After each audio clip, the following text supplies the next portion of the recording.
Hello Mohawk. In this episode of MoCast, we take a road trip to the Alumni of Distinction Awards where we're celebrating 8 remarkable graduates, and then we find out how we're building and supporting great leaders at Mohawk College.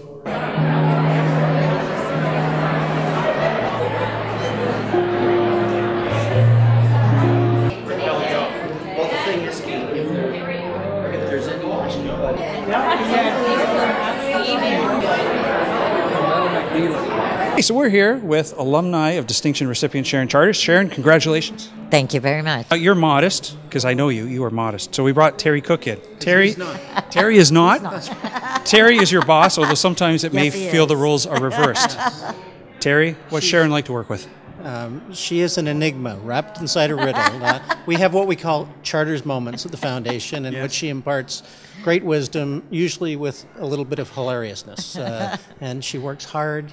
She literally is our credibility and our passion on the ground in Hamilton, and makes a difference every day with an amazing work ethic and I think a great sense of empathy for folks who have different challenges than the three of us do. Yeah. Now, and you were talking about how Mohawk's involvement in the community in terms of improving accessibility. Yes. Part of our motivation to do that, though, and inspiration, actually came from the Hamilton Community Foundation because of the work that you're doing. Why is that such a passion for you? You know, I think it's just been such a wonderful experience for me to go to Mohawk College as a student, to now be teaching there. I really see the value of offering that opportunity to others, and particularly other people that don't kind of automatically see themselves as a Mohawk College student, where, you know, it's required by the college to reach out and bring those people in, and I think they're very committed to doing that, and I think that's wonderful. The distinguished alumni who traveled the furthest, Ray Adamick. Ray, how are you? I'm doing good, thank you very much. Where are you from, Ray? I am from England, actually. I was born in England, grew up in Canada, and now I live in Los Angeles. And what are you doing in Los Angeles? So, restoring historic buildings is one of the things we do. We're probably the largest company in the Western United States that restores historic buildings, preservation, conservation, and restoration. But the last 3 years, as we talked about earlier, is giving back, giving back, giving back. So we now have 2 recovery homes for men. We're looking to have 10 recovery homes. Men that are struggling with hurts, habits, and hang-ups, that are on the street and they want to get back their life back. And so we're giving them an opportunity, give them a home to stay, place to be, help them find a job, get back on their feet. So you built a company that now has somewhere in the neighborhood of 150 employees. Yes. Mm-hmm. Why are you now giving back? Why is that important to you? Why are you doing these recovery homes? About 3 years ago, I had my own personal crisis in my own life of recovery. And I started to go in, I'd see the men in these meetings and see them hurting and struggling. I wasn't struggling financially. I was struggling emotionally, had my own issues. But I was seeing them struggling so much financially without a home, without a place to stay.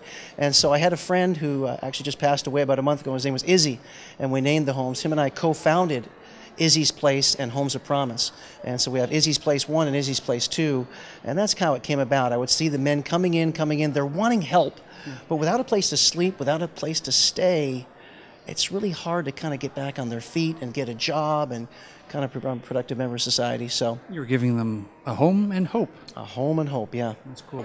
I am joined now by the dynamic duo 2011 Alumni of Distinction winners. First time a mother and daughter ever received awards. Kate, did you know that in receiving that award you'd then have to do MC duties? I did not know that. Had I known that then, things might have been different. Yeah, you did a great job, but we brought your mom in to do the critiquing. Because she is a prof. Assign a grade to your daughter. Oh, boy.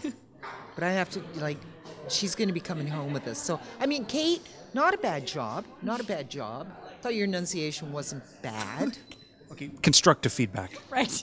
We need constructive feedback. No, constructive feedback was, I thought you did a great job. I was very, very proud of you. Thank you. Now, you also said very nice things about your mom from the podium, didn't you? What were some of those things that you said, just to remind her? What did I say exactly? Oh, you were the most talented person in the family.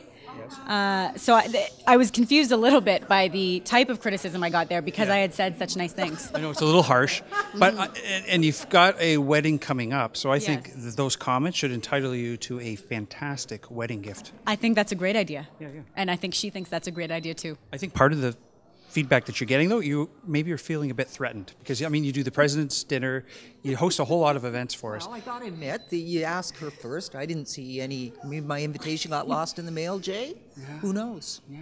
Sour grapes there. Year. Maybe next year. Nice job. Thank you very much. All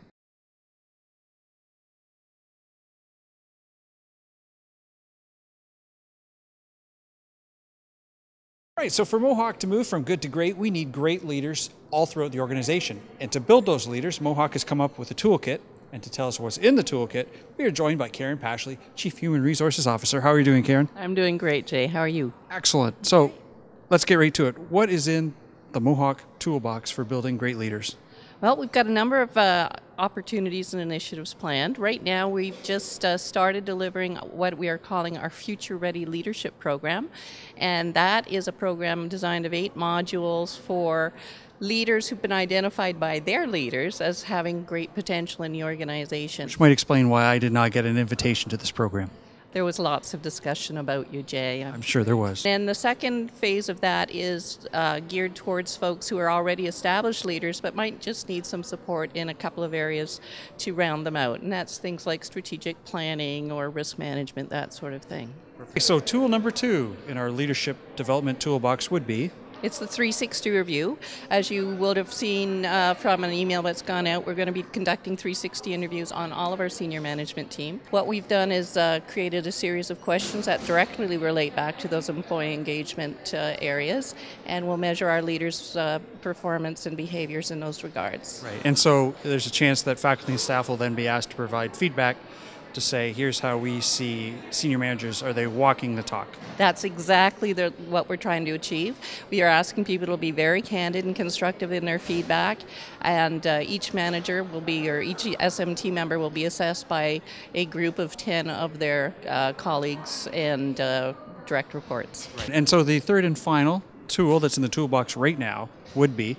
It's going to be a mentoring program. We've had a lot of people express interest in a mentoring program, so we're going to actually do a survey probably early in the new year where we will ask folks about what they would like to see out of a mentoring program. Would they be interested in participating in a mentoring program either as a mentor or as a mentee? And then we'll be rolling something out early next year. So when you roll up together the Future Leadership Program, the 360 evaluations, and then the mentoring program, what does that mean for our students, our faculty, and our support staff?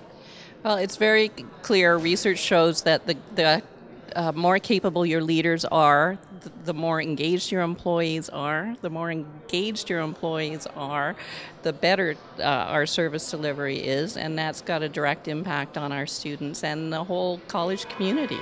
It'll move us from good to great.